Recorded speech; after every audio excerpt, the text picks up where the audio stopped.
السلام عليكم. عودة بعد غياب طويل جدا. طبعا قبل ما نبدأ الفيديو متنسوش تدعوا لإخواتنا في فلسطين وخصوصا رفح بالفرج القريب إن شاء الله. بس جاي النهاردة بموضوع مختلف زي ما انتوا شايفين كده، حاجة فعلا مستاهلة نتكلم عليها. استنى كده نسمع. سامع صوت كده نسمعه بيقول ايه.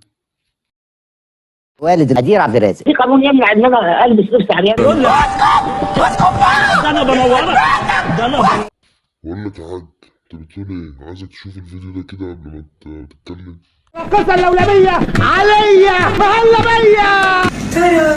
طبعا ده المفروض ان هو والد الفنانة بلوجر مش فنانة، بلوجر هدير عبد الرازق.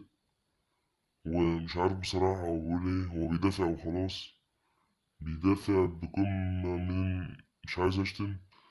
يعني انت بتقول ايه يا حاج؟ تعالى كده نشوف حاجة من هدير عبد الرازق، حاجة كده من فيديوهات هدير عبد الرازق. سبيشال. وطالع بتدافع عن لبس بنتك العريانة يا راجل. هنختم كده بحتة قالت له ورد عليها رد بكل اندفاع كده، وقال ايه؟ هنسمع كده. تعمل فيديوهات ومش عايز اقول فاضحه ربما لا لا تكون قول براحتك. لا قول براحتك، تردني مكسوف تقولها ولا ايه؟ الى زباله يا راجل. طبعا في حاجات اكتر من كده بس انا ما ينفعش اعرضها.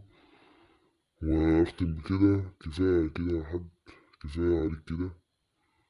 وفي اخر الفيديو طبعا ما تنساش تعمل لايك وتشترك في القناة عشان يوصلك كل جديد.